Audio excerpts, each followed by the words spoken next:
So welcome everybody to the newest edition of Flyside Chats. So today we have Daniel Pierce with us, and I'm going to turn it over to him to introduce himself. Go ahead. Yeah, my name's Dan Pierce. I live in Central Maine with my wife and three boys. I have three little boys, and obviously yellow lab. Since you live in Maine, you got to have a lab. But yep, it's a busy life with three little kids, and we spend a lot of time outside, a lot of fishing, a lot of Tenkara fishing. Works out really well with the little kids. They love that. My real job. I'm a school counselor at a middle school. And so I get lots of time off, and in the time off that I have, I'm a Maine guide, so registered Maine guide, and do some Tenkara guiding. So that kind of fills in the gaps. I can put a link to any like a website for your guide. So is it through a shop or is it through your own website? Yeah, so it's just me. It's maintenkara.com. Question I've been starting off with. In the off season, we do a lot of thinking about what we're going to pursue in the new year. So what have you got cooking, new things that you want to try, new places you want to go in the new year coming up? Yeah, no, that's a great question. I've had lots of time to think about it. It has been kind of the last year's been weird. I mean, usually I'm guiding. I'm on the water a lot, guiding with people, and it's a lot of people from out of state. So this past season didn't really work out that great with the restrictions and everything.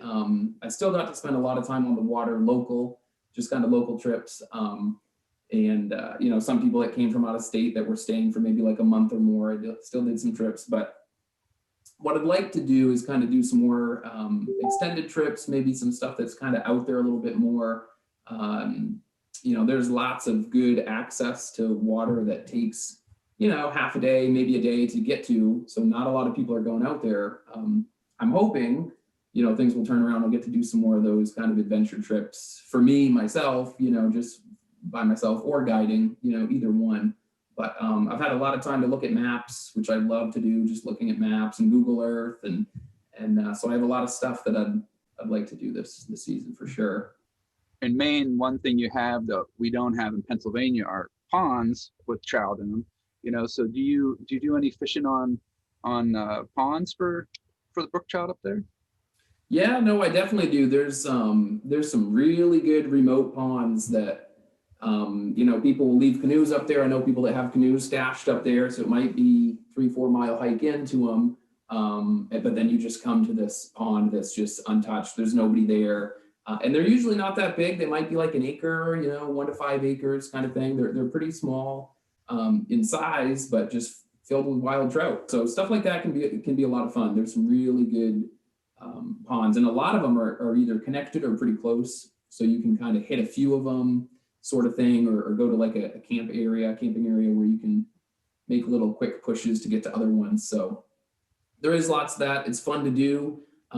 It's fun to do with a Tenkara rod too, not really the design, but still they work really well just for presentation and stuff. I mean, the nice thing about Maine is, I like to say I'm an hour from everything, right? So where I live, I can drive an hour south and be like down in Portland on the coast, and could do some ocean stuff, or I could drive like an hour west and hit the mountains and get some really good. They're not big mountains, they're hills, they're about 4,000 feet or so, but there's some really good Tenkara water there that if you just kind of shut your eyes and think about like perfect Tenkara water, we definitely have it. And I'm about an hour from that. I live right on some really good like smallmouth bass water, which sometimes you just got to go and catch some nice fighter fish, and that's good too, So kind of my day usually goes. A lot of days I fish just right at my house with the kids. I'll walk down, and we have a little dock, and we'll just fish, for whatever right there, just for fun. And we do that pretty much every day that the season's open, and then I'll just, when I have time, weekend, time or guiding, kind of go for some of those more trips that are kind of what you think of Tenkara water, like those really nice pocket water, fast moving water, mountain streams. But that's about an hour for me, which really isn't that bad. Yeah. Probably the best ones are about an hour drive, hour hike. Cool. So you mentioned smallmouth. My fondest memories of Maine I got into some decent trout fishing, but the smallmouth fishing was like what I really missed.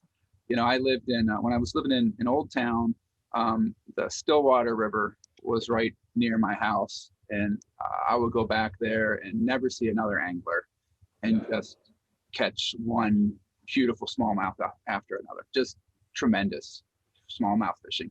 Do you do any smallmouth fishing with Tenkara gear, or is that with rod and reel? Yeah, no, I use Tenkara rods pretty much exclusively. And for the most part, I'm trying to do more of like the traditional Japanese, what you would think of Tenkara, but it's so much fun to do other stuff too, fish for other fish and other styles that, yeah, sometimes I'll throw on like a piece of fly line, like floating fly line or something like that. And just tie some really big flies and just kind of mess around because it's right there, because I can just open my front door and walk down to the water and be fishing for kind of trophy smallmouth. Right.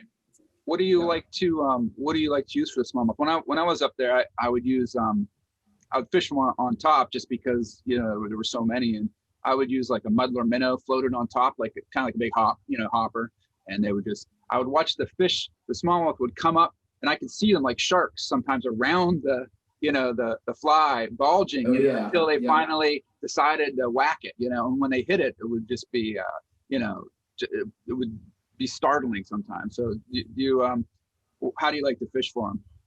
Yeah, so that's a great question. People ask me all the time, like favorite fly for smallmouth and stuff like that. So I'm a big hunter too, because living in Maine, right? It's the same thing. It's right out the front door. So you have lots of different seasons, lots of different game to hunt for. And so I pretty much tie all my flies just out of stuff that I shoot or raise. So I raise chickens for feathers, so I have some nice roosters. And so I'll tie some stuff with those, but a lot of it is like rabbits, like a lot of just kind of bunny bugs, little streamers from rabbits that we shoot, or just kind of some big gnarly looking things with some deer hair, just anything, big oversized kabari, like a big Sakasa kabari, like, on like a size 8, something like that, with just a lot of action on it. That's cool. Yeah. When I was living up there, we went and did some grouse hunting. And so I got a couple grouse, and I tied flies with those for years. I love the grouse feathers, and you hardly see anyone talking about using them like for kabari and stuff, but I don't have them anymore, but man, those are some nice feathers on rough grouse. Do you use any grouse? Yeah, no, they definitely are, and that's another thing. It's a long season for grouse. It's a pretty good, you can take quite a few per day kind of thing, so you can really stock up on feathers. I mean, I have like trash bags of feathers. Probably my number one fly, is just a basic Sakasa kabari, and I use wild turkey feathers. Yeah, the leg feathers on wild turkey. Oh, okay. I never thought about looking for smaller feathers. That's kind of yeah. No, there definitely are some kind of lower down, like on what would maybe be their shin area. They're great. They're perfect. I mean, it's kind of the perfect feather.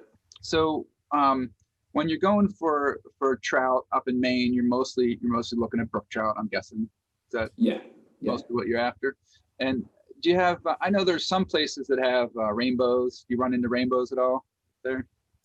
I do every now and then. I mean, there's a couple of dams where you can still catch them, kind of tailwater fishing sort of thing, and they like to stock them. But as far as like wild fish or kind of what I'd like to target, it's brook trout. It's native brook trout is primarily. I mean, we run into other stuff.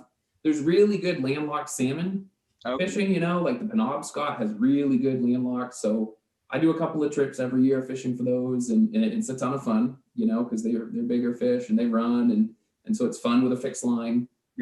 Rod, but I never seemed to, at least this is a long time ago, so I never seemed to figure out the salmon so much. Like they seemed like they were a little different than trout, at least maybe lived in some different places. Do you think that those landlocks behave differently than trout, or finding them pretty much in the same places? Or yeah, no, I mean it's definitely different because it's bigger water, than what I usually fish for trout, and so but since it's deeper, and it's usually faster water, just kind of big open water that's moving pretty quick. So I end up using a bigger rod, bigger line, trying to get down maybe 6 or 8 feet. Okay.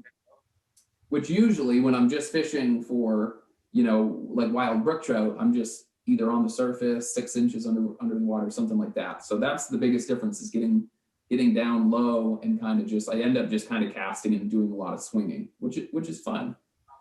The one cool thing, it may be different now. When I was up in Maine in like the mid 90s to kind of like 97ish, something like that, and it seemed like the fly fishing, there was a lot of like flies and things up there that you just don't see other places. They're not very popular, and so I'm curious, like, if there's any like local Maine, patterns or flies that you've been using a lot.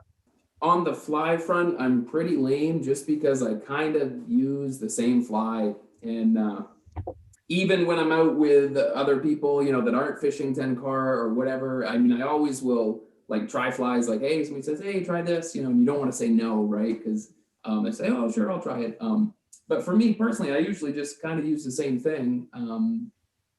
I don't know, there's so many, and it's kind of like regional, and so there are definitely some patterns that people would say, like, no, you need this or that, or that doesn't cut it because of this. And so I think it's cool. I never really got into it, like got deep into it kind of thing. I have a couple of friends that are, older, late 70s, 80, that have been fly fishing for, 60 plus years. And looking at their fly box compared to mine it's just completely different. Yeah. And that's really cool. But I think the fly that's probably the coolest is the maple syrup, just because I was going to mention that. Yeah. Yeah, so that's kind of one of the ones that when I saw that, I think it's been around for a while and it's in different areas and stuff. But Maine, we do a lot of maple syrup. So when I saw that fly, and it's actually a really great fly for catching fish, that's just one that I think is kind of cool. It's really not that cool to look at. It's not, as far as there are some really good, streamer flies, streamers in Maine that, from this area or that area that are really popular and famous, that look really nice. But this one, it just works really well. I know people that swear by it. You mentioned that you have a certain kind of fly that you fish often. What is your pattern? Yeah, so it's just a basic, but yeah, it's basically, I do like, the Jameson Shetland Spindrift yarn. So I use just like a black yarn, black thread, and a turkey feather, which is kind of like a grayish feather. They're kind of like a gray black type thing. Yeah. I go back and forth, right? Like some years it's a 12 and some years it's a 10, but I'm on the bigger side. The bigger. Okay. Yeah. So I'm pretty big. I tie in hand. Oh, okay. Probably 90% of the flies that I tie.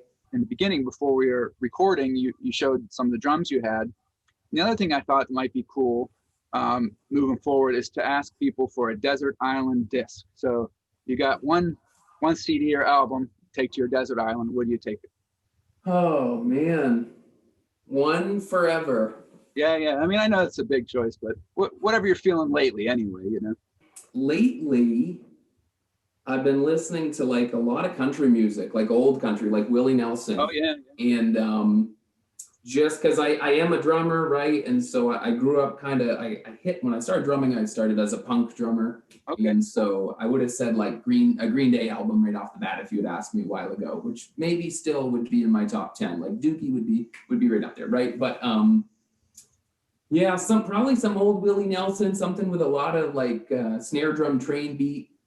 So go ahead. Yeah, no, I think it's just really cool that you're doing this. It's kind of nice to, I think, like you said at one point, the trade shows have kind of been shut down, and fishing with a lot of people has sort of been shut down. And so you have missed that, like talking Tenkara, talking fishing, just kind of like that interaction back and forth. And I know I've missed it because a lot of people that I work with every day and my wife and, whatever, are like, okay, they don't want we don't need to talk back and forth, about this anymore. And so it's kind of nice just to talk about it with people again that are really interested in it. And, I'm just thankful that you did it. I think it's really cool. I liked listening to the other ones with some of the other people you've had on, and it was a lot of fun. Cool. All right. Thank you so much.